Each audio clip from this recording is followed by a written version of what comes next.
chapitre 16, verset 7 à 10. 2 Rois, chapitre 17, verset 13. 2 Chroniques, 16, verset 7 à 10. Et troisième peut me prendre 1 Chronique, chapitre 29, verset 29. 2 Rois, chapitre 17, verset 13. Tu peux les lire, s'il te plaît. L'Éternel fit avertir Israël et Juda par tous ses prophètes, par tous les voyants, et leur dit: revenez de vos mauvaises voies et observez mes commandements et mes ordonnances. Amen.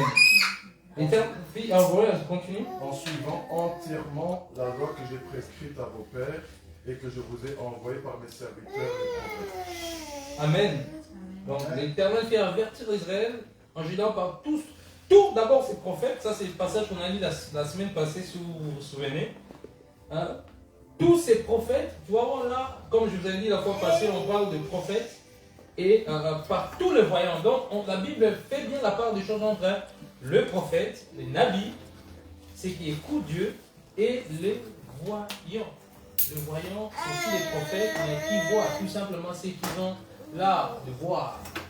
Il y a des types, des catégories des prophètes, ceux qui voient, comme je l'avais expliqué, par des visions, par des songes, par les stases. Ça c'est ce qu'on appelle des voyants. Les nabis, les prophètes nabis, c'est des personnes qui sont inspirées par la voix du Seigneur. Moi je suis un nabi. Ma femme c'est une voyante, elle voit des visions, elle peut être là, Dieu lui montre une image, elle commence à prophétiser. Ça c'est ce qu'on appelle des voyants. Petit à petit on va avancer.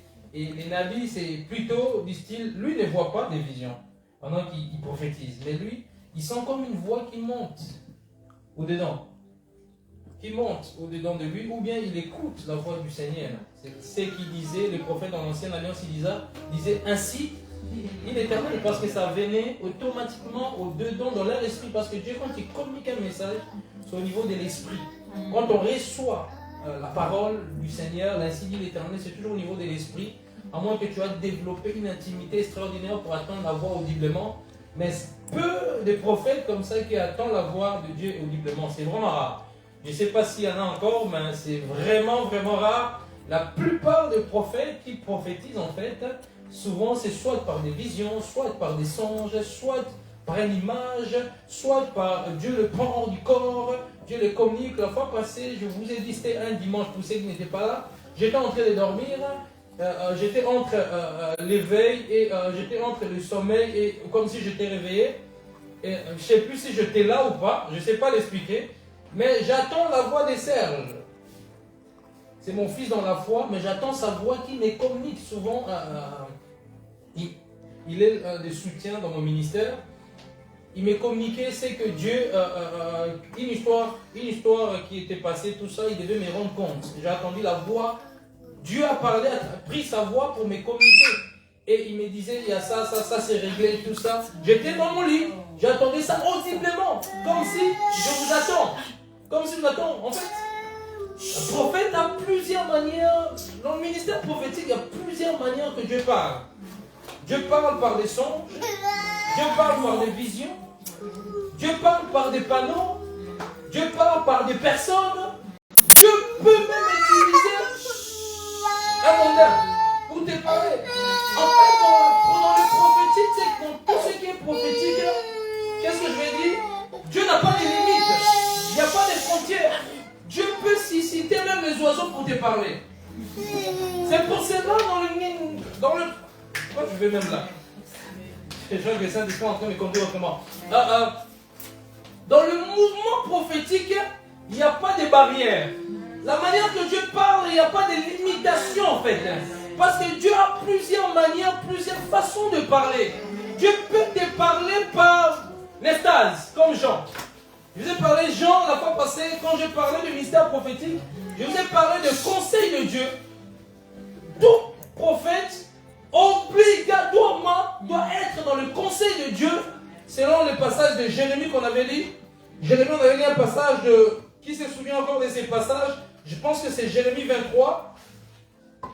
Jérémie 23. On avait 18-22, qui a participé au conseil de l'Éternel. C'est qui dit Jérémie, qui a écouté ses desseins, ses paroles pour annoncer au peuple. Tout simplement, Dieu, un prophète, ça soit voyant, ça soit un chosé, un roi ou un nabi, des personnes qui doivent participer quotidiennement dans la dimension de l'extase, dans la présence de Dieu. C'est pour ça qu'un prophète, que ce soit un voyant, je vais basculer entre un nabi et un chosé, je vais équilibrer entre un nabi et un chosé. Ça soit un prophète voyant, ça soit un prophète, un nabi, c'est des personnes qui doivent être toujours près du Saint-Esprit. Rappelez-vous, je vous ai dit que c'est les prophètes, ils étaient toujours dans les montagnes, dans l'ancienne alliance. Ils n'étaient pas trop près du peuple, de peur, je vous ai dit quoi? De peur de ne pas être corrompu par leur message. Parce que l'homme reste l'homme. Le fait que tu es toujours avec des gens autour, on peut te corrompre par 10 euros, par 100 euros, par 1000 euros. On peut changer même ton message à cause de l'argent. Mais un prophète ne doit pas changer son message à cause de l'argent. C'est pour ça que nous avons lu 2 Chroniques 18. Michée. Parmi tous les prophètes qui étaient là, qui prophétisaient des mensonges. Vous allez gagner Josaphat, Akab, qu'ils allaient attaquer une nation. Ils vont commencer à prophétiser des bêtises. On a parcouru ça. Mais Michée, Josaphat senti dans son esprit, mais il n'y a pas un autre prophète qui est autour. Mais Akab a dit non, il y en a encore, mais il ne prophétise rien de bon. Mais c'est ce type de prophète-là que Dieu suscite afin d'annoncer ce que Dieu veut dire. Et Jérémie, c'était pareil, les prophètes prophétisaient des mensonges dans le temps de Jérémie. Et Jérémie, c'était la seule voix qui parlait et on le maltraitait. C'est le prophète qui a plus souffert dans la Bible. Il a écrit même le livre de Lamentations. Si vous lisez le livre des Lamentations, vous allez voir, il a beaucoup souffert parce qu'il a tellement dit la vérité. Un prophète a l'art de dire la vérité. Que ça te plaît pas, c'est pas son problème. Un prophète ne marche pas avec des sentiments. Ne marche pas avec des émotions. Il a crucifié les émotions. Parce que souvent, les prophètes, quand c'est la famille, on devient émotionnel. Quand les amis proches, on devient émotionnel. Quand c'est d'autres personnes, on devient carré. Non. C'est tout de même la même chose. Lui, il doit toujours être près du Saint-Esprit, près de Dieu, pour écouter la parole de l'Éternel. Amen. Et on ne devient pas prophète parce que tu as mangé des frites. Tu te réveilles, je suis prophète. Parce que tu as mis l'équipa, tu as mis soutane, tu as porté une croix. Tu te réveilles, je suis devenu prophète. Non. On ne devient pas prophète parce que ton père spirituel t'a consacré prophète. On ne devient pas prophète. On ne devient pas prophète parce que quelqu'un t'a donné ça, t'a imposé la main. Non. Ce n'est pas l'affaire des marchands. On ne marchande pas avec ces choses-là. Ce n'est pas un frère, ton pasteur va te dire aujourd'hui tu deviens prophète. Non. Ça ne marche pas comme ça. Ce n'est pas quelqu'un qui va prier pour toi, des hommes de Dieu venir en Chine, en Shanghai, aux États-Unis, surtout quand c'est l'Amérique. C'est là où on dit on devient vraiment prophète. Et quand ça vient des États-Unis, là tout le monde s'est dit viens, je vais t'établir prophète. Tu deviens prophète, on te met l'huile de palme, l'huile. Puis tu deviens prophète. Non, on devient prophète. Jérémie, tu sais, tu peux me lire Jérémie chapitre 1, verset 5, s'il te plaît. Jérémie chapitre 1, verset 5.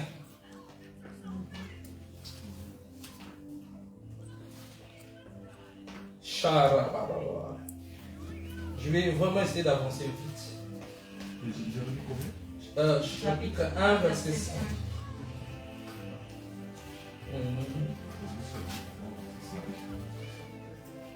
Avant que je t'eusse formé dans le ventre de ta mère, je te connaissais, et avant que tu fusses sorti de son sein. Non, relis encore bien ce passage. Ce passage est très profond, parce qu'aujourd'hui, on joue avec des ministères prophétiques. Tout le monde se réveille sur les réseaux, il a les paroles. Attends. Parce qu'il a la parole de connaissance, il devient prophète. Vas-y, lis. Avant que je t'eusse formé dans le ventre de ta mère, je te connaissais. Et avant que tu fusses sorti de son sein, je t'avais consacré, je t'avais établi. Je t'avais établi prophète des nations. Avant là, je t'avais consacré. Mais il avait consacré où? Dans le lieu céleste. Amen.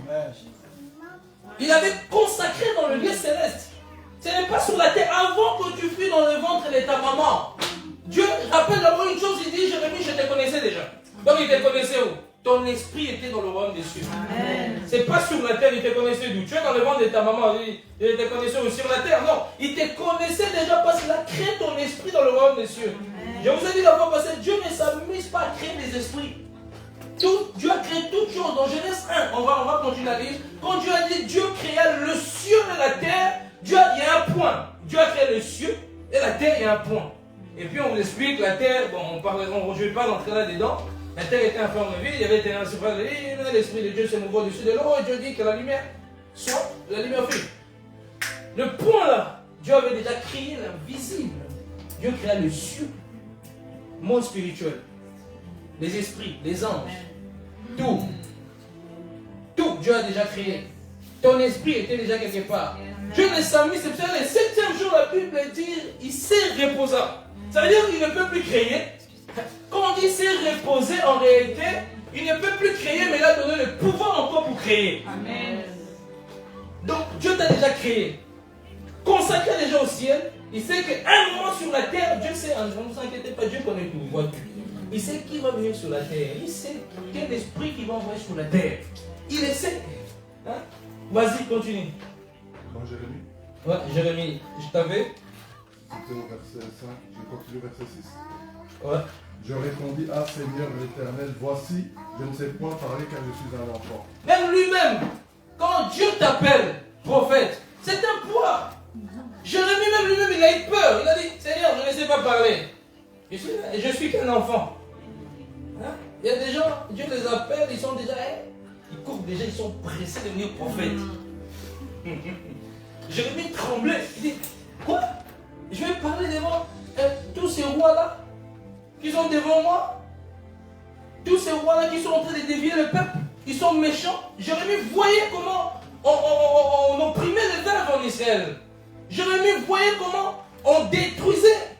Jérémie voyait comment le roi écoutait les faux voyants. Il y avait aussi des faux voyants à l'époque. Les faux prophètes, ils étaient à l'époque. Il y avait des vrais, il y avait des faux. Jérémie voyait comment le roi, parce que le roi Sédécia, tous ces rois-là, comment ils écoutaient la voix de faux prophètes. Jérémie savait que s'il devait parler, son père était un sacrificateur. Il est classé parmi les prophètes sacrificateurs. Comme les Samuel, c'était des prophètes sacrificateurs, comme les Ézéchiel, c'était aussi des prophètes sacrificateurs. Ok? On va seulement s'arrêter là. Tu peux t'asseoir. Merci. Donc, Dieu, comme je disais, Dieu t'a déjà consacré de le ventre de ta maman. Que tu sois évangéliste, Dieu t'a déjà consacré. Tu sois pasteur, Dieu t'a déjà consacré. Tu sois docteur, Dieu t'a déjà consacré. En fait, quand tu viens sur la terre, je veux rappeler quelque chose. Tu sais que tu vivais dans l'éternité. Amen, amen, amen. Ton esprit vivait déjà au ciel. Je vais choquer des personnes. Est-ce que je peux parler? Amen. J'aime la révélation. Dieu t'a créé. Tu vivais dans un autre monde. Je ne parle pas de ton corps physique. Ton être spirituel, tu vivais déjà au ciel. Tu as un nom nouveau qui est écrit sur un caillou blanc. C'est ton nom que tu portais. Et quand Dieu t'envoie sur la terre, il enlève le souvenir. Avance, avance. Dieu enlève le souvenir. Dieu enlève totalement le souvenir. Tu viens pour une mission spéciale. Amen. Plusieurs ici, vous êtes venus sur la terre, ce n'est pas pour manger des kebabs. Si tu crois que ta mission c'est manger des kebabs, manger des dourous, tu te trompes. Parce que le monde est sous l'emprise du malin. Il y a des prophètes, il y a des évangélistes, il y a des docteurs, il y a plusieurs types de personnes, il y a même des frères qui ont une onction spéciale que Dieu n'a pas forcément un pasteur, pas forcément un prophète, mais ils ont une onction, ils ont un appel pour gagner des âmes. Amen. Ils sont forcément des titres. Au ciel tu vivais, au ciel tu marchais, au ciel tu adorais Dieu. Ton esprit adorait déjà Dieu. Dans l'éternité. Il dit, béni soit, vous avez béni dans toutes sortes de bénédictions dans le lieu céleste. Dieu t'a fait déjà béni toutes choses de bénédictions dans le lieu céleste, dans ton esprit. Dieu t'avait déjà béni. Et quand tu arrives sur la terre, Dieu maintenant, tu commences, le monde t'entoure, le corps physique. Un corps qui est rempli de péchés. Tout ça dépend d'où tu atterris. Si tu atterris chez famille, je sais pas moi, les athées, tu es emprisonné là dans ce corps. Tu es emprisonné là dans ce corps. Et si Dieu te fait grâce, boum, il y a un Big Bang qui arrive, j'accepte Jésus-Christ. C'est là où maintenant ton esprit commence à se réveiller. Amen, Ton amen. esprit commence à se réveiller petit à petit, te commences à te réveiller. C'est la vérité. Amen. Ton corps. Ah ouais, Jésus existe. Ah ouais. Mais tu savais déjà dans l'éternité, Jésus existait. C'est juste que ton corps physique, à cause du péché, ton corps physique ne pouvait pas être endormi. La mort spirituelle. Ton corps physique était endormi. Maintenant, quand tu crois en Jésus, tu commences à réfléchir au ciel. Tu commences à avoir le désir d'aller au ciel. Mais en réalité, le ciel, c'est l'endroit où tu vas retourner. Oh Jésus. D'où tu viens. Amen. Avance, avance. D'où tu viens. Amen. Ton but ici, c'est les... Ton but ici... Le Saint-Esprit est en train de faire quoi là? Amen.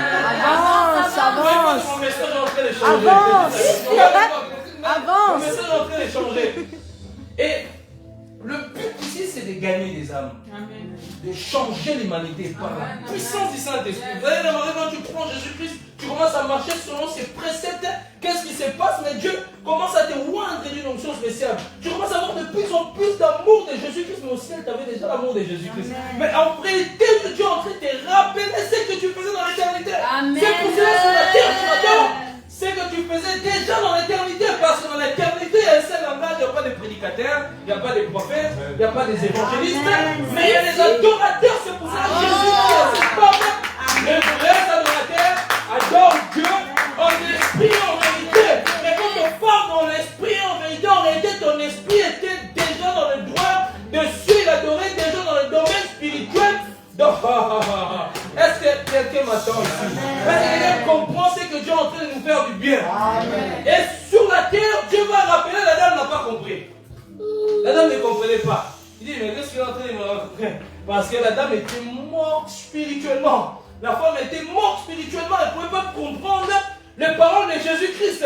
Le moment où elle a commencé à comprendre les paroles de Jésus-Christ, elle a dit, montre ton mari. Oh, tu n'en as pas. Elle a dit, non, tu as eu 5 maris. Tel mari, Jésus a commencé à lui donner les paroles de connaissance. C'est là qu'il a eu comme un réveil, comme le fils prodigue quand il est parti de la maison.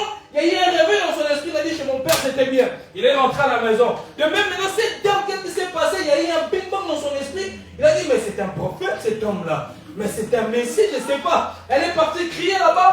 Parce que l'une des choses, quand tu croises un prophète dans la route, il y a une onction prophétique et communique. Elle lui a communiqué une onction d'évangélisation. Elle devient la plus grande évangéliste. Venez voir le Messie. Venez voir le Messie. Parce que l'une des choses c'est que j'aime, je suis en train de basculer. Oh, je vais se mettre conduit par l'esprit. Basculer avec le prophétique, avec les révélations. Yes, avance. Mais aujourd'hui, on va être en cascade. Où les Saint-Esprit nous amènent, il y a des choses qui vont commencer à se passer dans la salle. Et oh my God. Amen, amen. La dame, elle va rappeler, elle va attirer les personnes. Je pense que même cette dame-là s'est convertie ce jour-là. Elle a reçu le salut ce jour-là. Elle, c'est comme des personnes comme le voleur à la croix qui va reconnaître le Christ. Elle a reçu le salut. Et vous savez, une des choses que j'aime dans le prophétique, dans le ministère prophétique, c'est que Dieu parle. Dieu te parle pour parler aux autres. Et quand tu parles aux autres, en fait, quand ça vient vraiment du Saint-Esprit, ça touche le cœur. Vous allez remarquer que c'est pour ça que quand les gens viennent vous dire que vous aimez trop le prophétique, vous allez dire oui, j'aime bien. Pourquoi? Parce que c'est Dieu qui me parle. Mais il y a une mentalité de pharisien qui est rentré dans le corps du Christ pour attaquer les prophètes, pour dire non, vous courez pour des prophéties. Mais c'est Dieu qui parle. De même qu'il parle dans la Bible, de même qu'il parle à travers la bouche des chrétiens, c'est normal. C'est normal. Est-ce que moi je voulais que Dieu me parle si tu viens, si Dieu commence à parler? Est-ce que moi je voulais, quand tu écoutes des personnes comme ça qui disent, vous créez la prophétie, sinon on aime Jésus-Christ, ça soit la Bible, on aime. Ça soit le prophétique, on aime. Et on est malade les prophétiques parce que ce n'est pas moi qui ai écrit la Bible, ce n'est pas moi qui a le don de prophétie, mais c'est Jésus qui veut parler à son peuple. La Bible dit, aspirez-vous au don spirituel, surtout celle de la prophétie. Le prophétique est toujours pour le prophète. C'est vrai que dans la Nouvelle Alliance, tout le monde a la grâce d'avoir le don de la prophétie. Il faut faire la part des choses entre le ministère prophétique et le don de la prophétie. Le ministère, c'est une fonction. Elle est là pour, dans le Nouvel, dans l'Ancienne Alliance, c'était que le prophète qui avait le don de la prophétie qui l'accompagnait. Mais dans la Nouvelle Alliance, ça soit apôtres, ça soit même des chrétiens qui sont assis dans la salle, ont droit de prophétiser, ont droit de sentir des choses, ont droit de guérir les malades. Amen. Mais la différence avec un prophète, parce que le prophète est un signe pour la nation. Le prophète, c'est la voix, l'écho, c'est la bouche de Dieu. c'est le gouverneur ou l'ambassadeur que Dieu a établi pour communiquer sa pensée dans la ville. Et c'est pour ça que les prophètes, quand vous allez remarquer un prophète qui est sensible, sa parole de connaissance est tellement très poussée par rapport à d'autres ministères parce que c'est son domaine. Tu ne peux pas apprendre au prophète à prophétiser. Je ne peux pas apprendre à un pasteur à suivre les bergers, les brebis. Parce que c'est son rôle. Je ne peux pas apprendre à un apôtre à bâtir des églises. Je ne peux pas apprendre à un évangéliste à aller gagner des âmes. Chacun son rang. Moi, mon rang, c'est quoi? De te révéler les écrits en dimension spirituelle, de te donner la réussite de l'éternel. C'est comme si un mécanicien vient apprendre un boulanger à préparer du pain. C'est ce qui se passe aujourd'hui. Et c'est des choses qui deviennent très charnelles. C'est le temps que l'Église, on se réveille parce qu'il y a Dieu en train de susciter un mouvement des prophètes. Avance. C'est vrai que Satan est en train de susciter des faux, mais Dieu dans le temps de la fin est en train de susciter un mouvement des prophètes. C'est la vérité. L'une des choses qui a marqué, avant je prophétisais, mais je ne prophétisais pas avec les détails. J'avais personne comme des mentors ou des personnes que je suivais sur Internet. Pour moi, le prophétique était limité, quoi. Un jour, je suis sur Internet, Dieu me pousse à aller sur YouTube. Je tombe sur des personnes au Congo, le prophète Joe Grace, ou Joël Tatou, ou bien Héritier. Je tombe sur eux qui prophétisent. J'ai dit, les prophétiques aussi peuvent aller. Mon esprit était limité. Hein, parce qu'on nous a toujours appris, tu seras, tu deviendras, tu ne pourrais pas aller plus loin. Je n'avais pas de modèle. Et Dieu a commencé à me pousser à m'instruire, commencé à me pousser à travailler avec ces personnes-là, de les suivre. Et Dieu a commencé à descendre l'onction sur moi. C'est des personnes qui sont en train de ramener un réveil au moment prophétique. Des fois, il faut être humble, des fois, pour ces choses-là. C'est des personnes que Dieu est en train d'utiliser dans la francophonie. Que ce soit Joe Grace, que ce soit Joël Tatou, que ce soit, comment on appelle, héritier. Toutes ces personnes-là, Dieu est en train de susciter. Vous savez, quand Dieu suscite des pères comme ça dans la nation, parce que il y a un groupe de prophètes qui n'ont pas fléchi les genoux devant Baal. Il faut des pères qui ont un manteau prophétique pour relâcher un manteau dans la jeunesse qui est en train d'immerger, en fait que le mouvement prophétique commence à envahir le monde. L'une des choses qui bâtit l'église, c'est le mouvement prophétique et apostolique. Et le fondement de l'église est bâti par le mouvement apostolique et prophétique. Donc Dieu, avant que Jésus arrive, il fait ces deux ministères-là commencer à immerger. Et le doctorat les doctorats pour recadrer des choses, pour guider les prophétiques, pour ramener les hommes, ramener le peuple dans la dimension spirituelle, l'apostolique, pour faire asseoir l'église dans le fondement. Les doctorats, c'est pour enseigner les B, les A et les B, afin que l'église soit équilibrée. Et c'est l'une des ministères, le prophétique et l'apostolique que Dieu est en train d'élever dans les temps de la fin. Je crois que ma mission d'enseigner, c'est de te communiquer une notion spéciale dans le prophétique. Afin que tu deviennes toi-même le voyant de ta famille. Afin que tes yeux voient la nuit. Afin que tes yeux voient le soir. Afin que tes yeux voient la journée.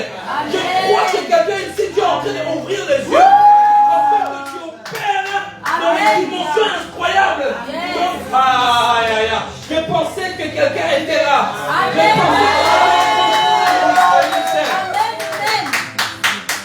Je pensais que des prophètes comme des Michel, des prophètes comme des Ézéchiel, que Dieu va le prendre dans l'esprit. Fils de l'homme, est-ce que ses os peuvent vivre? Vous avez des personnes comme ça, comme des Zacharie, qui peuvent voir un homme. Vous avez des prophètes comme ça, comme d'Agé. Vous savez, des prophètes, je vous ai parlé des prophètes mineurs et des magères. Les mineurs, je vais parler, il y a 4 types de prophètes mineurs. 4 types de prophètes majeurs et 12 mineurs. C'est des types de prophètes comme ça. Dieu, déjà dans l'ancienne alliance, Dieu était en train de l'élever. C'est pour cela qu'en Israël, on commençait à combattre les prophètes. Parce que c'était un ministère qui dérangeait beaucoup. C'est pour cela que Jésus, la Bible disait, ne faites pas du mal à mes prophètes. Ne faites pas du mal à mes prophètes. Pourquoi la Bible disait cela? Parce qu'on tuait les prophètes. C'est pour cela qu'on tuait les prophètes. Oh, Jérusalem, vous qui tuez les prophètes. On lapidait les prophètes. Et cette entité, l'esprit Jézabel, est en train de poursuivre dans le temps actuel encore Élie. On est dans ces temps-là parce qu'il sait que si Élie se lève, il y a un réveil, le peuple va abandonner le Dieu mal. C'est pour cela qu'on doit suivre Élie. Élie doit se cacher dans être nourri par les corbeaux. Il doit se cacher afin de débarquer chez la reine, la femme de Sérepta.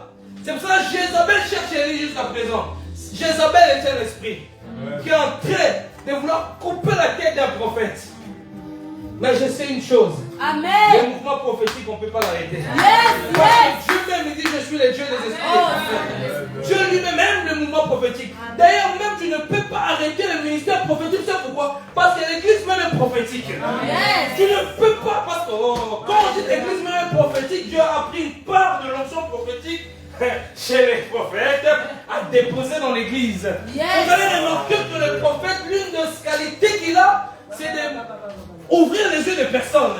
Il est là, quand il prêche, vous allez voir qu'il y a quelque chose qui bouge, il y a quelque chose qui change, il y a une atmosphère bizarre, il y a quelque chose qui est spécial que Dieu communique au peuple. Et vous allez remarquer qu'il y a un prophète authentique. Je ne parle pas d'un prophète escroc qui court derrière de l'argent. C'est l'une des choses aussi qui tue le mouvement prophétique, c'est l'argent. On court derrière l'argent. L'argent à gauche, l'argent à droite. Non, non, non. Un prophète ne demande pas. Il ne devient pas mendiant. Il espère au Créateur, celui qui pourvoit. Élie a espéré au Créateur. Le corbeau l'a nourri. La femme, Séréta l'a nourri. Parce qu'il a. Il ne compte pas sur le peuple. Le peuple ne lui donne pas, il s'en fout. Il s'en fout. Sinon, tu vas devenir un prophète mendiant. Tu vas devenir un prophète mendiant. Vous n'avez pas 10 euros. Vous n'avez pas 10 euros. Vous n'avez pas 10 euros, je vous donne une prophétie. Et puis on va se retrouver ici. Placez-vous. Allez. Avant de venir ici, tu crées l'huile. Tu as acheté sur Lidl. Je les vends à 500 euros pour une prophétie. Quand je donne, j'ai prophétisé sur toi.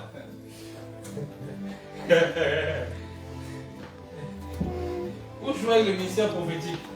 C'est le ministère le plus compliqué, le plus bizarre. Jésus même était bizarre. Il y a ce qu'on appelle des actions prophétiques dans la Bible. Quand je parle des actions prophétiques, ça ne doit pas être tout le temps la même chose. Là, ça devient autre chose. Dieu peut te pousser, quelqu'un a un problème spirituel, Dieu peut te pousser, prie pour l'homme, la personne doit aller se laver avec ça. Dieu peut te pousser. Si, c'est vrai. Amen. C'est ce qu'on appelle des actions prophétiques. Amen, amen. Agabus a pris la ceinture d'épaule. Pourquoi il s'est enchaîné avec ça? Ésaïe s'est enchaîné les pieds. Ah, ça avance. On utilisait même 17. Il y a certains actes prophétiques. Regardez, on va même aller seulement Jésus lui-même. L'aveugle, il va cracher. Pourquoi il doit cracher? Jésus. Pourquoi il doit cracher sur le sol? Le prophète est mal compris parce qu'il est spécial. Il fait des choses bizarres. Il peut aujourd'hui aller prendre de l'eau boire. Si toi tu ne comprends pas dans la terre, à quoi tu as écouté un prédicateur dur là? Non, c'est la sorcellerie. Tu risques de passer à côté de ta bénédiction. Maintenant c'est bizarre quand ça devient tout le temps les mêmes pratiques. Lave-toi dans l'eau, lave-toi dans l'eau, lave-toi dans l'eau. Là c'est normal. Mais de temps en temps Dieu peut pousser un prophète à faire des actions. Des fois même quand on était dans la salle, Dieu me dit, bon, prends l'huile, mets autour, qui c'était là, mets autour de la personne, au son de la personne doit se mettre là. Ça paraît bizarre. Hein? Et ça déclenche des choses, ça ouvre les choses. Jésus va cracher. Il n'y avait pas besoin de cracher. Si aujourd'hui un prédicateur fait ça, tu vas dire qu'il est dans la magie. Il va fuir, on va dire qu'il est dans la magie. Il a craché, il a mis la boue, va te laver. Le pire de ça, il n'a même pas guéri. Il a dit, va seulement te laver dans la piscine des Siloé. Pourquoi il doit aller dans la piscine? Pourquoi il n'a pas guéri directement? Il y a des autres qui l'ont guéri, il y a des autres qui l'ont craché. Pourquoi dans la piscine de Bethesda? Ça, c'est des actes prophétiques. Pourquoi Jésus ne les a pas tous guéris? Il pouvait descendre, ils étaient obligés de descendre dans l'eau. Même celui-là qui avait des problèmes depuis des années, déjà il n'arrivait pas. Mais pourquoi Jésus n'a pas dit sois guéri seulement? Comme il a dit au centenaire romain. Sois guéri, dis à ton Seigneur, il est guéri. Pourquoi l'autre devait rentrer dans la piscine de Bethesda? Des actes prophétiques. Un prophète, on ne le comprend jamais. Un prophète est une lumière dans la nation. Un prophète, une voix dans la nation. Un prophète, quand il est établi dans la nation, le monde des ténèbres est centré sur lui. Parce qu'il sait qu'il est comme... c'est un attaquant de pointe. Il est très dur à tirer. Un prophète n'est pas n'importe qui. Un prophète qui est loin et il met tout un monde en danger. Un prophète a la capacité de ramener un réveil. A la capacité d'attirer le peuple qui clochait entre balles. Yes. C'était ça le rôle même de Jean-Baptiste et un prophète. C'était ça le rôle du prophète Élie. C'était ça le rôle de Jésus. Jésus a créé des confusions. Il n'était pas seulement le Messie, il n'était pas seulement Dieu, mais il était aussi prophète. Amen. Jésus-Christ. Il est arrivé, un prophète était un sujet de scandale. On traitait de Belzébul, on traitait des magiciens, des sorciers. À un moment donné, est-ce qu'on peut payer l'impôt? Il dit, c'est à qui c'est figé? Rendez à César, c'était à César, ils sont bloqués. Et il regarde encore, il était bizarre Jésus. On lui pose la question sur l'avènement. Lui, il dit, regardez ces pierres, ces temples-là, il ne restera plus pierre sur pierre. À un moment, il dit aux pharisiens, détruisez ce temple au 3e jour. Je vais les rebâtir. Ils ont dit, mais ça fait des années qu'on a construit ça. Mais lui, il est fou. Comment on peut? Quand il est dans la ville, c'est un sujet de scandale. Les gens ne comprennent pas parce qu'en fait, un prophète, il est comme avant. Ça, Jésus était comme avant. Des fois, il est à Galilée, il est à Samarie, il est à Judée, il est de l'autre côté. On ne comprend pas son mouvement parce que c'est le Saint-Esprit qui les guide à gauche, à droite. Amen. Un prophète, il ne débarque pas souvent chez toi comme ça, il débarque, il vient manger le foufou.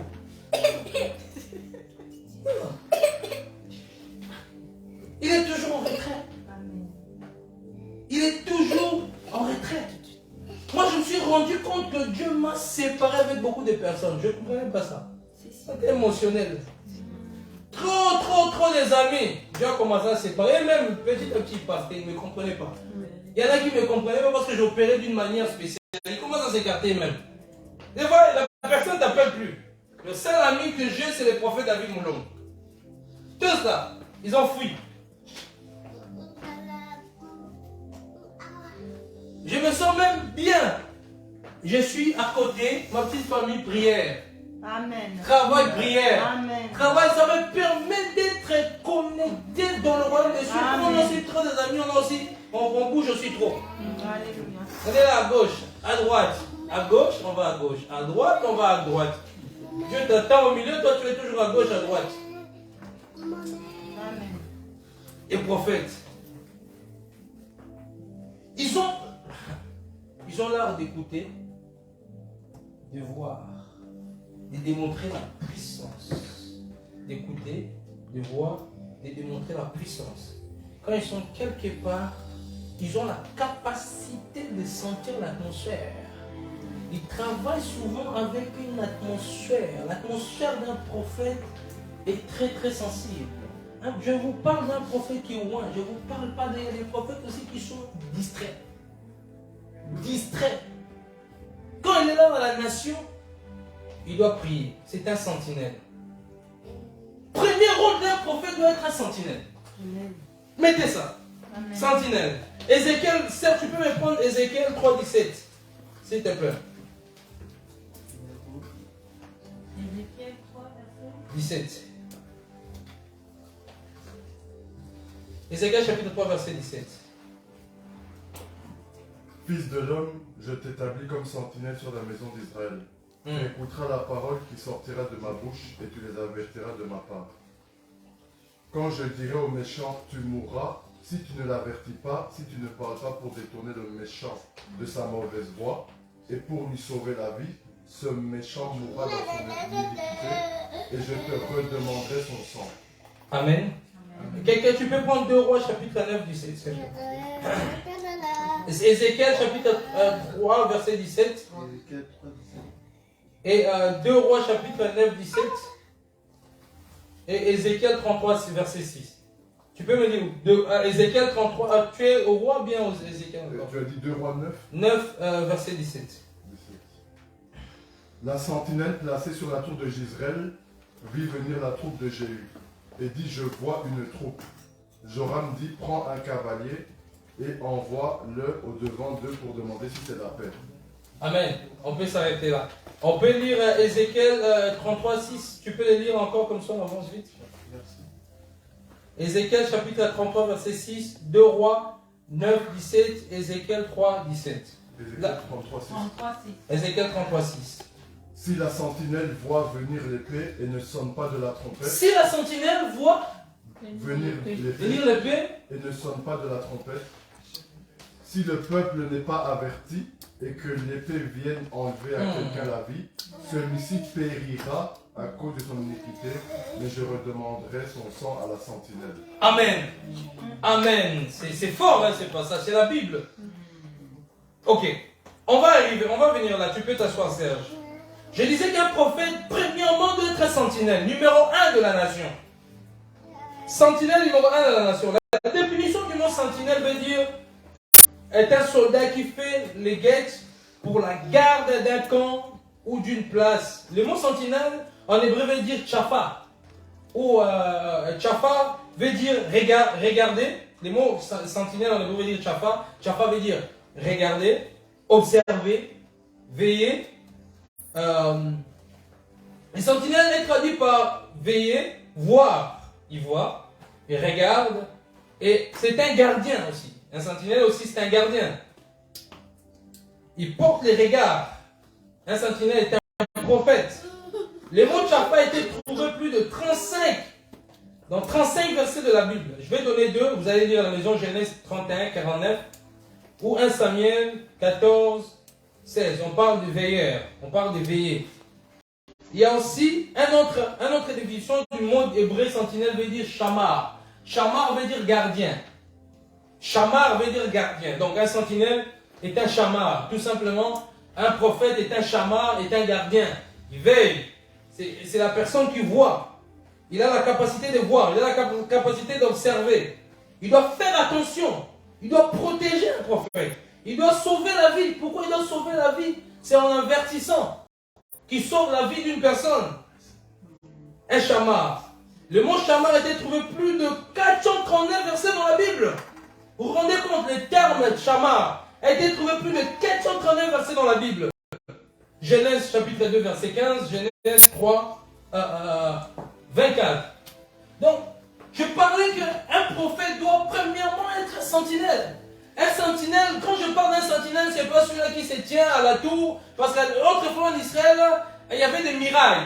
Donc les sentinelles étaient au-dessus de murailles, devaient vérifier devaient voir en hauteur si le méchant venait, en quelque sorte. Ils étaient toujours placés dans le tour, dans les remparts, au-dessus de la ville, pour voir s'il y a le mal, parce qu'il n'y avait pas Internet, il n'y avait pas la technologie, mais ils devaient être capables de voir plus loin. Il devait être capable de voir en profondeur. Et un prophète, en fait, est référé, c'est un shamar, est un gardien. Un gardien qui veille sur la ville. C'est pour ça des personnes comme des élites, c'était des veilleurs de la ville. C'est pour ça que c'était des veilleurs de la ville. Quand le peuple clochait, ils avaient un lourd fardeau. Un prophète a un fardeau pour les âmes.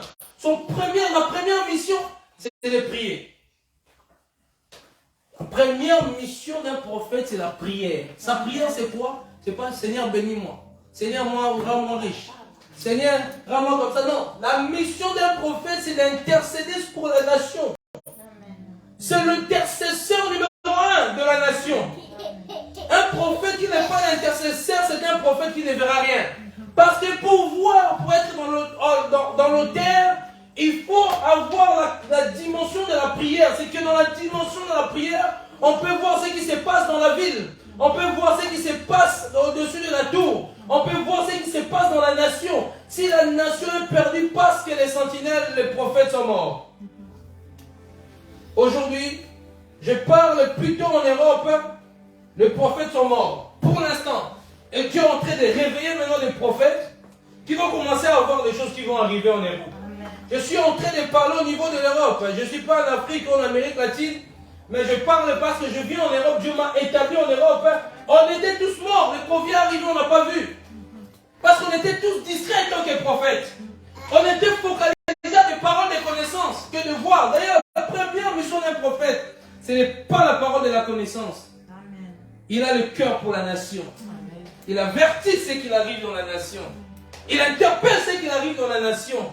Il voit ce qu'il arrive dans la nation. C'est pour cela qu'il doit être intime à Dieu.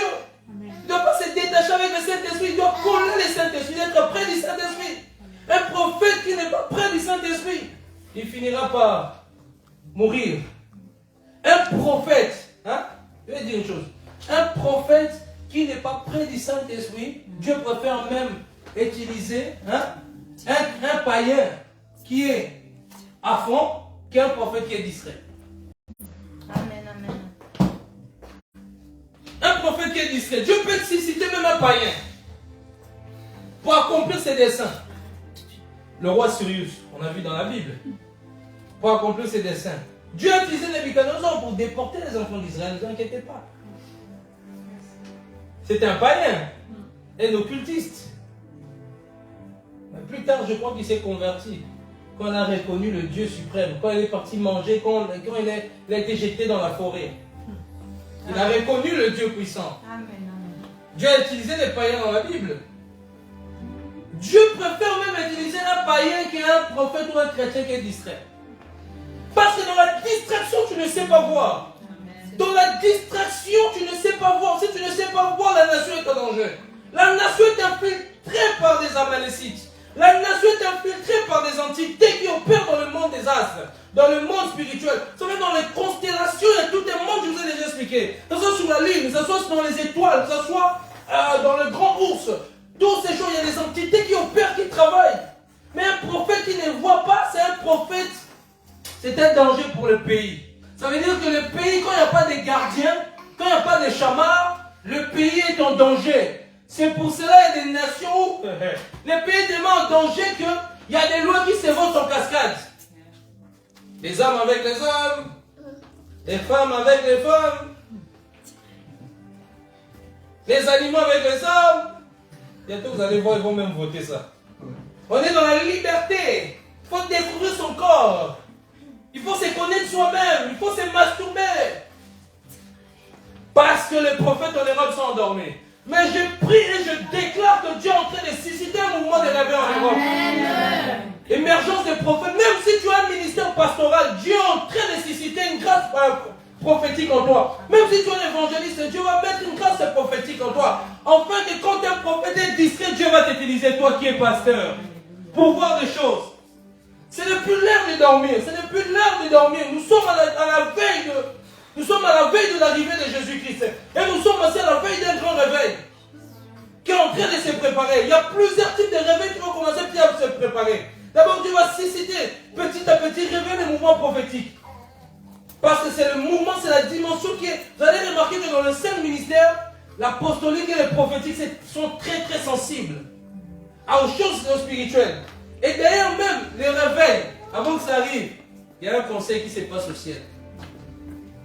Et ce conseil-là, c'est qu'il y a des gens qui sont connectés avec le Saint-Esprit qui peut participer. Dieu peut te faire grâce de prendre hors du corps, comme Jean, j'ai expliqué la fois passée. Il a participé au conseil. Quand Dieu l'a pris dans Apocalypse 4, il a dit monte ici, une voile lui monte, il se retrouve au ciel, Dieu lui montre. Il y a ça. Il sait quand il arrive, il écrit l'Apocalypse. Il a écrit l'Apocalypse parce qu'il a participé au conseil au ciel. Je vous ai dit qu'au ciel, je vous ai expliqué qu'au ciel, il y a tout un conseil. Les 24 vieillards, les 4 êtres vivants, Dieu lui-même, c'est comme un système établi comme les juges, comme dans le parquet.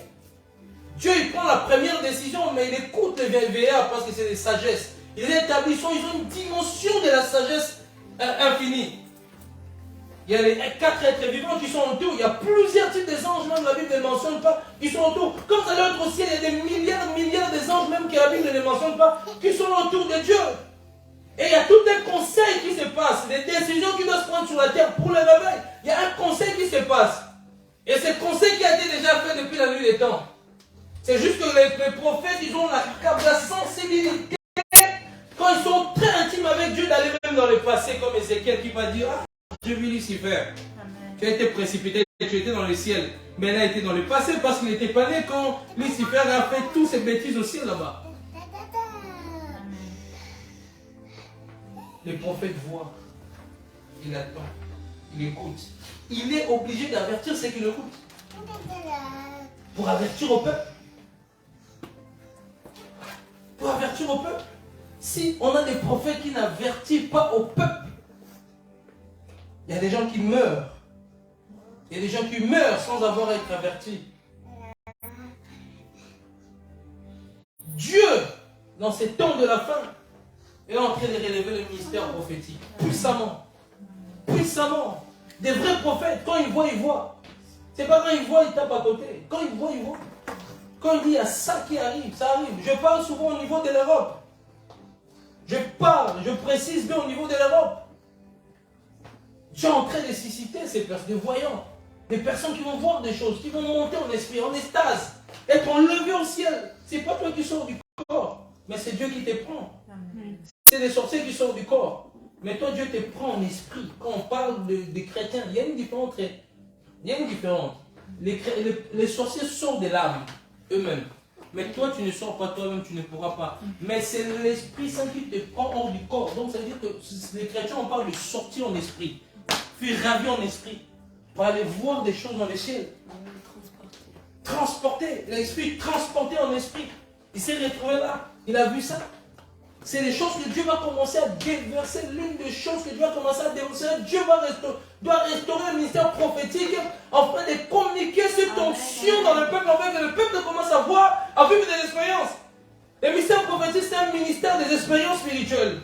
C'est un ministère des impactations spirituelles. Amen, amen. J'ai vu des personnes, les yeux ouverts, prier, les yeux ouverts, ils ont vu le ciel à plusieurs reprises. J'ai vu des personnes tomber sur l'onction, se retrouver au ciel. J'ai prié, les gens sont retrouvés au séjour des morts en train de pleurer. On fuit l'enfer. C'était terrible, atroce. Parce que c'est la grâce que Dieu a mis au prophète de déclencher certaines capacités, de prier, d'ouvrir les dons, de déclencher le don spirituel, parce que le prophète lui porte le don spirituel. Il est plongé comme Obélix est plongé dans la potion. Lui, on l'a plongé dedans. Les dons spirituels, c'est en lui. Quand il parle, tu comprends qu'il y a un prophète là. Le ministère prophétique est un ministère très dangereux. Ça peut coûter la vie. Les prophètes, beaucoup de prophètes se fâchent très vite. Là, le prophète Élisée, on dit viens chauve, il envoie des loups.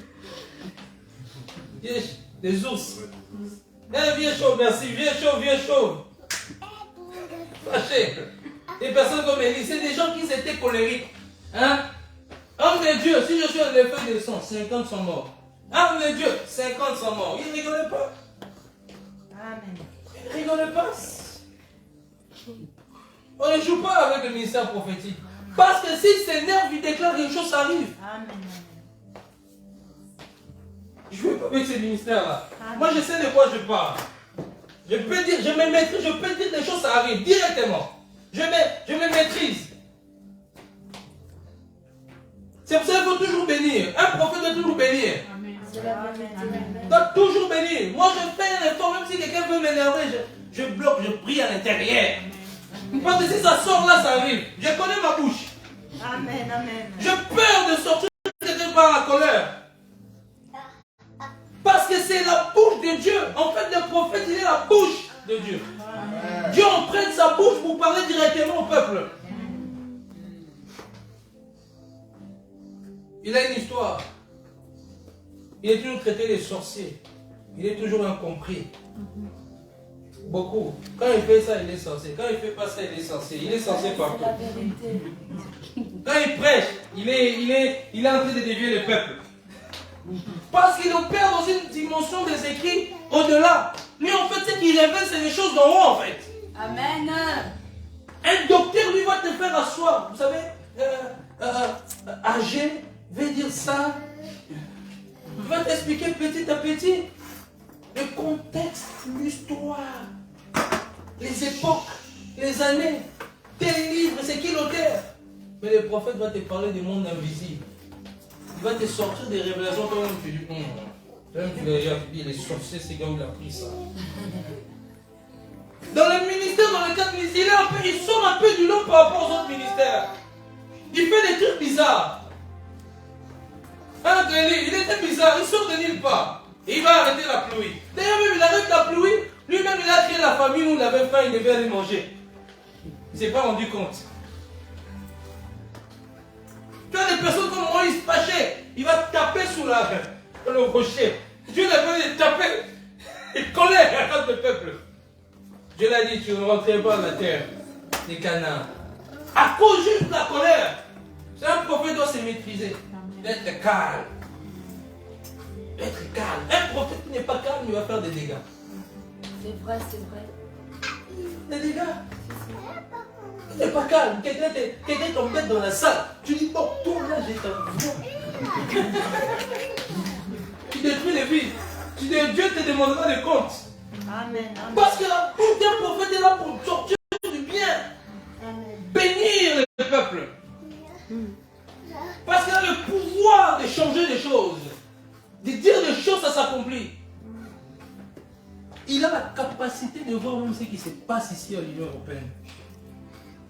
On faisait des cultes. Quand j'ai commencé, c'est l'île maison. Là, j'étais à Schumann. On n'était pas beaucoup, on était peut-être 3, 4. On voyait ce qui s'est passé dans l'Union européenne. Et on parlait, on priait. Et puis, on attend, ça a été voté. Ça a été parce qu'on priait. On était quelques groupes de frères qui avaient la grâce pour qui étaient appelés au ministère prophétique à l'époque. Il y a des gens même qui voyaient des dragons qui sortaient d'une cri. J'ai vu un dragon qui sort du Parlement européen là. C'est dans le secret que Dieu s'est révélé au prophète. Amen. C'est dans le secret. Ça soit, tu grandis seulement ton intimité. Grandis ton intimité. Passe de 7 heures dans la prière. Qu'est-ce qui t'empêche à passer beaucoup de temps dans la prière? Passe 7 heures, tu vas voir que l'onction va grandir. Tu verras plus. Une personne qui intercède, il a la facilité de prophétiser sur toi. Ne vous inquiétez pas. Une personne qui prie pour toi, elle a toujours des paroles sur toi. Une personne qui ne prie pas pour toi, il n'aura pas de paroles pour toi. Amen. Tu dors ou tu rêves, il n'a pas de paroles pour toi. Les yeux sont fermés. Maintenant, celui-là qui en appelle prophète, s'il ne prie pas, il n'aura pas de paroles. Qu'est-ce que Dieu a dit?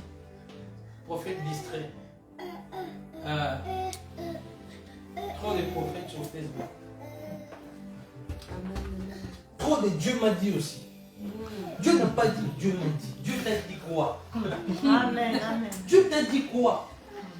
Oh, Dieu m'a dit, Dieu m'a dit. De lundi au dimanche, Dieu t'a dit, Dieu t'a dit, Dieu t'a dit. Dieu t'a dit quoi? Dis-nous qu'est-ce que Dieu a dit sur la nation? Qu'est-ce que Dieu a dit sur la nation? Qu'est-ce qui arrive? On reconnaît un vrai prophète par l'accomplissement de sa prophétie. Amen. Il y a des prophéties qui vont pas s'accomplir maintenant. Comme Esaïe prophétisait le Messie, il n'a jamais même vu le Messie. Le Messie est venu après, sa prophétie est accomplie. Il y a d'autres prophéties qu'il a prophétisées, ça a accompli. Il y a des prophéties où tu vas prophétiser, peut-être tu ne le verras pas. Mais les prophéties, quand même, tu dois le voir. Les gens doivent voir que ça a accompli.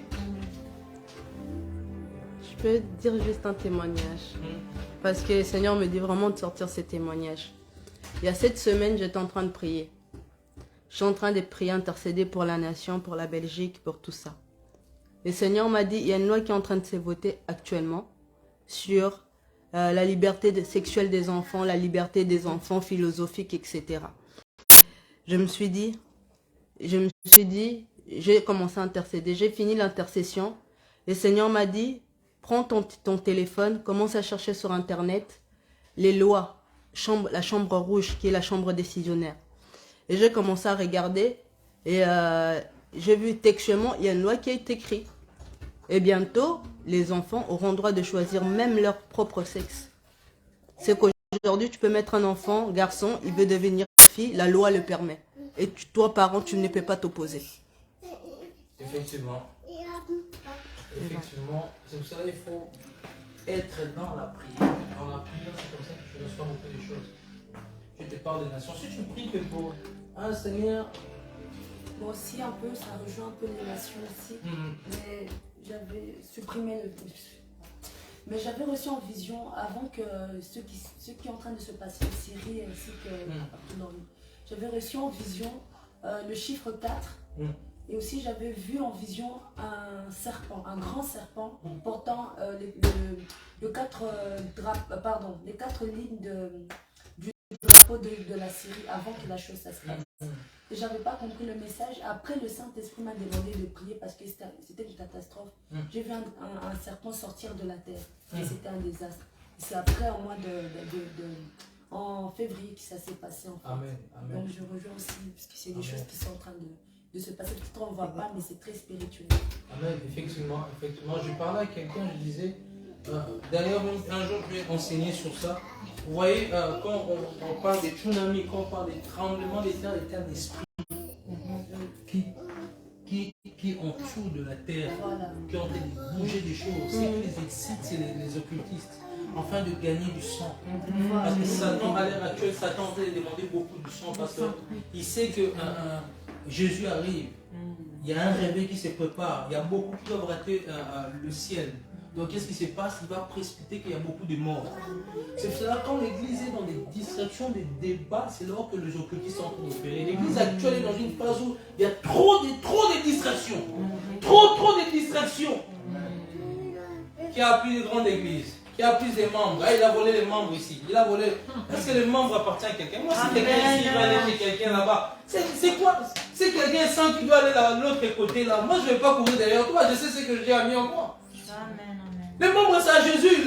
Les âmes, c'est à Jésus. Il a volé mes âmes. Il a volé mes âmes. Il a volé. On ne sait pas. Ah non, c'est un voleur des âmes. Tu es pas.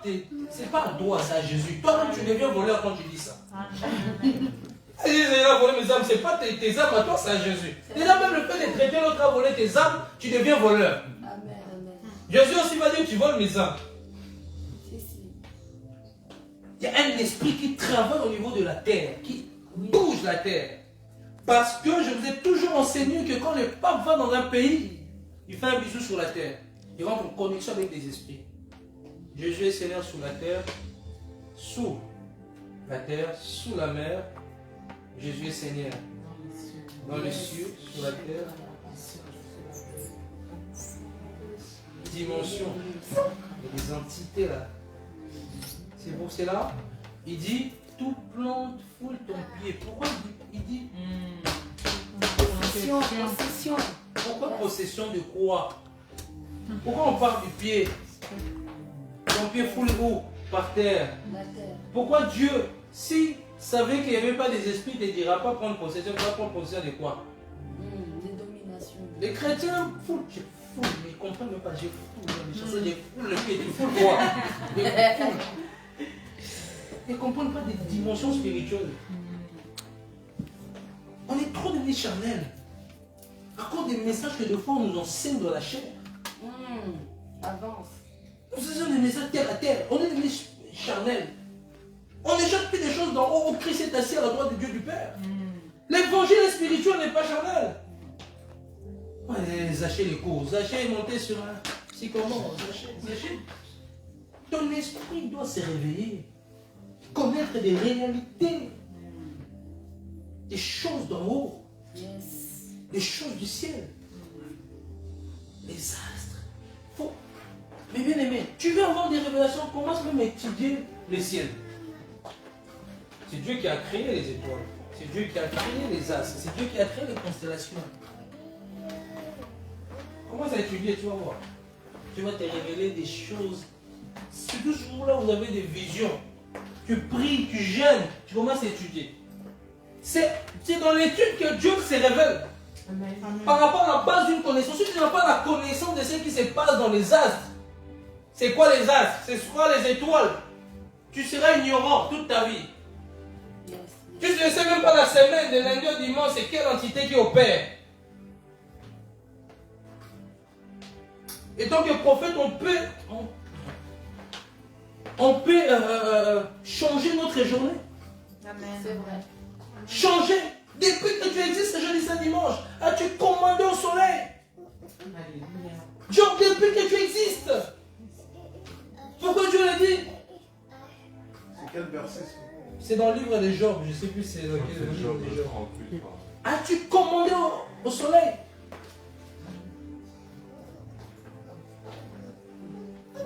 Je vous ai expliqué c'était quoi dimanche. Pour beaucoup qui n'étaient pas là. David dit pendant la nuit, la lune ne frappera pas, le soleil ne frappera pas. Je vous ai expliqué dimanche que parce qu'il y a des esprits qui sont, quand Lucifer est tombé, n'est pas seulement tombé dans l'enfer, il est tombé dans les airs, il a contrôle, il a créé un monde, c'est qu'on appelle le monde astral. Il a créé un monde, c'est qu'on appelle le monde parallèle. Dans l'eau, il a créé un monde. Il y a cette dimension. Il y a plusieurs dimensions qu'il a établi ce monde. Mais si on ne vous parle pas de choses comme ça, vous serez des chrétiens ignorants. Si vos vies sont bloquées, vous ne comprenez pas. Je vous ai déjà expliqué des lundis au dimanche, c'est des divinités, des entités établies. Des esprits qui opèrent tous les jours. Mais ça, il n'y a que des prophètes que Dieu a mis cette grâce à moi, que des pasteurs qui ont la grâce prophétique. Pour ouvrir cette intelligence, Jésus les a ouvert l'intelligence. Pour comprendre, il y a des réalités spirituelles tous les jours. Quand tu marches, quand tu sors là, quand tu sors même dehors là, si Dieu t'ouvre les yeux, tu deviens fou. Il y a des voitures que tu as envie, c'est des cercueils. Tu vas rentrer dans les trams, voir quelqu'un à la forme des serpents. Maintenant, tu vois une belle femme, un beau. C'est là vous les coureurs des jupons là. Il faut vous répondre. Elle est claire, elle est belle. Tu vas te trouver quelqu'un qui est mort il y a des années, qui est sur la terre. Il y a des gens qui sortent de la mort. Amen, amen. Qui sont sur la terre. Amen. Dans le temps de la fin, Satan a relâché des esprits des eaux qui sont sortis de la mer. Ils ont pris des corps des êtres humains. Ils sont en train de parcourir la terre, de même que Dieu a envoyé des anges qui sont, comment je peux dire, qui ont porté le corps des êtres humains. Comme dans Genèse, quand ils sont venus chez Abraham, ils n'étaient pas en esprit. Ils avaient des corps physiques. Ils avaient des corps physiques. Ils débarquent chez Abraham. Dieu était avec eux aussi. Je vous ai déjà expliqué que Jésus n'est pas venu une fois sur la terre. Il est venu déjà à l'époque d'Abraham étant que Dieu.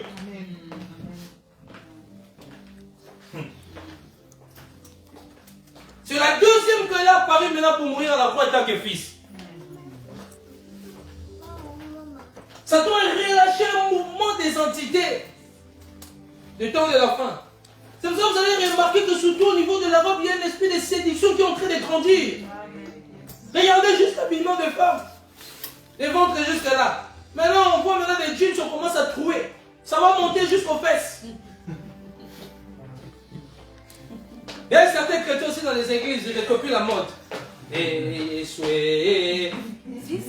y a des modes qui viennent tout droit de l'enfer. Il faut qu'on révèle les choses.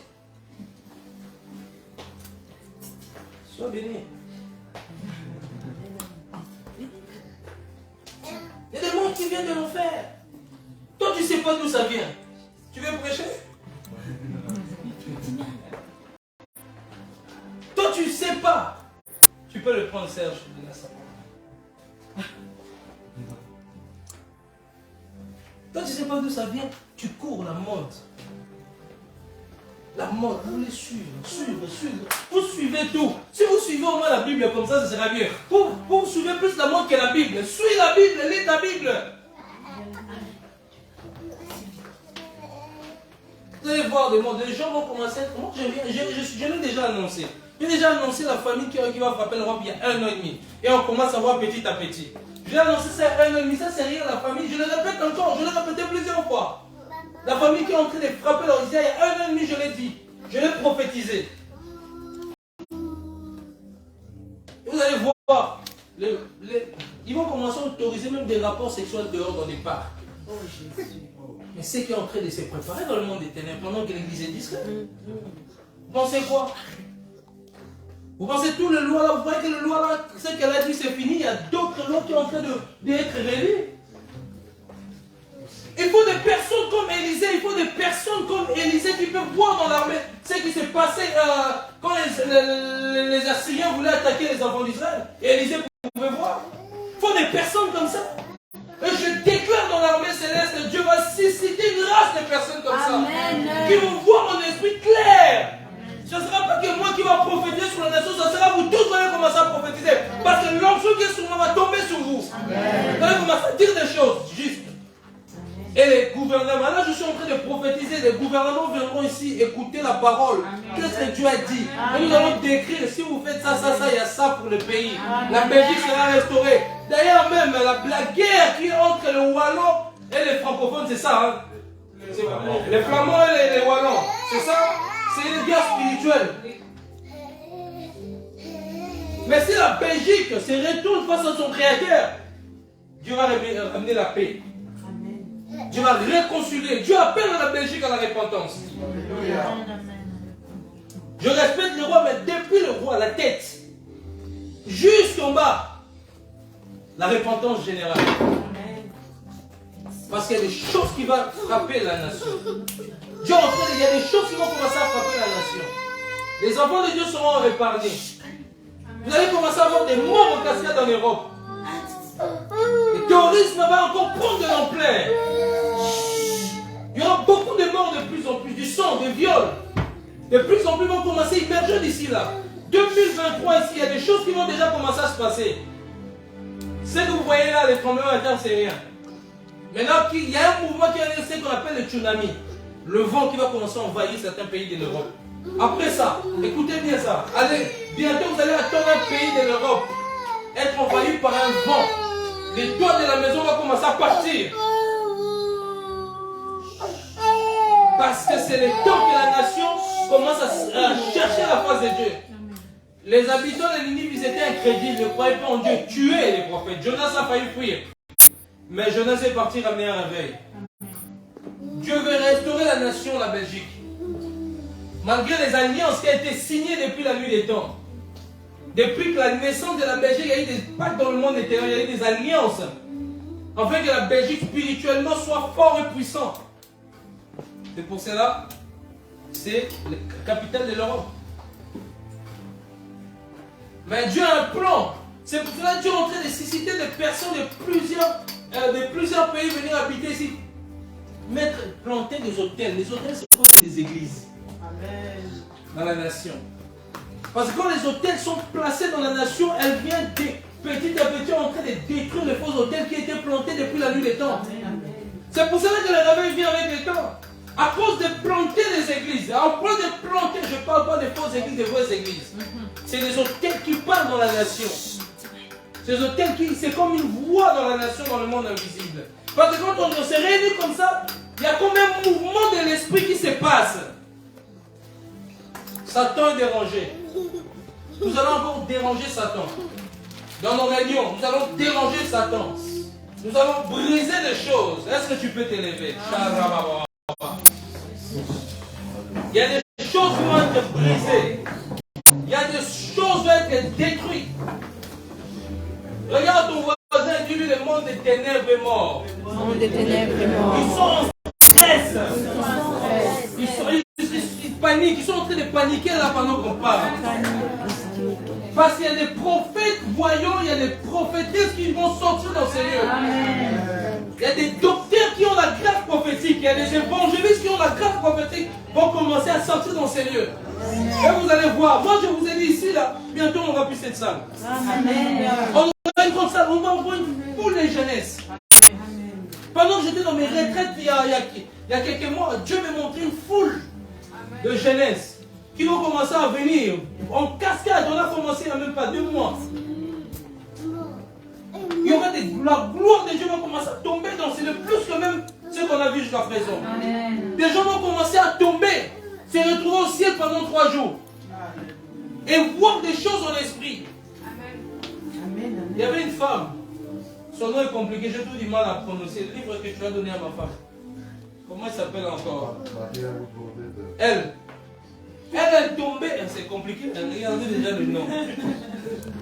Je n'arrive même pas à le prononcer. Elle, dans ces réunions, les gens tombaient en extase, se retrouvaient au ciel pendant des jours. C'était même dans les temps de cow-boy. Dans les temps de cow-boy, un jour, une fille de cow-boy qui est arrivée là, tombée.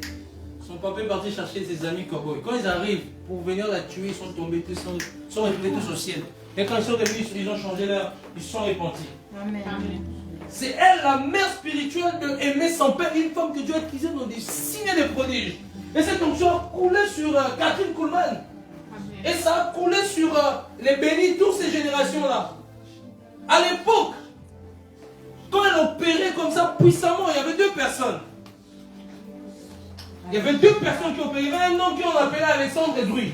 Quelque chose comme ça. Lui aussi, il opérait dans des miracles pas possibles aux États-Unis. Mais lui, quand elle est partie voir cette femme, voulait coopérer, et puis elle a quitté cette femme, elle a commencé à le critiquer. Des hommes que Dieu a utilisés, des femmes que Dieu a utilisées. Et cette onction-là va tomber dans la Belgique. Il y a quelque chose de bon va sortir en Belgique. La Belgique était une nation toujours rejetée. Toujours pas qu'il y a encore des principautés, des autorités qui sont établies pour assujettir cette nation. Mais je viens annoncer en qualité de prophète que la Belgique va prendre de l'ampleur. Des hommes d'affaires sortiront dans ces lieux. Des hommes qui vont impacter l'évangile. Ça soit dans le gouvernement, ça soit dans la télé. Les systèmes occultistes établis dans la télé, car la télé est un système occultiste établi dans la nation. Dieu va commencer à infiltrer même RTL. Dieu va commencer à infiltrer RTBF. Parce que celui qui tient l'intelligence d'une nation, tient le cœur d'une nation. Le média.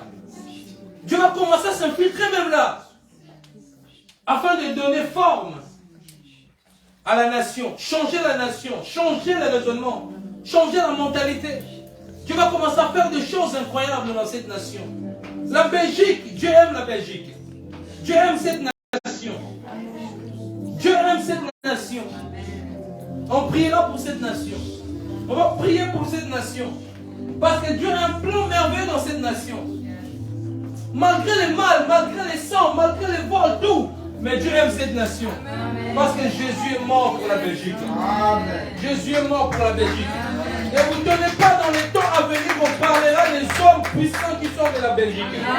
Ça sera plus trop les États-Unis, on dira aussi là-bas en Belgique, il y a des hommes comme des bénis. Là-bas en Belgique, il y a des prophètes comme tel. L'esprit d'Élie va descendre.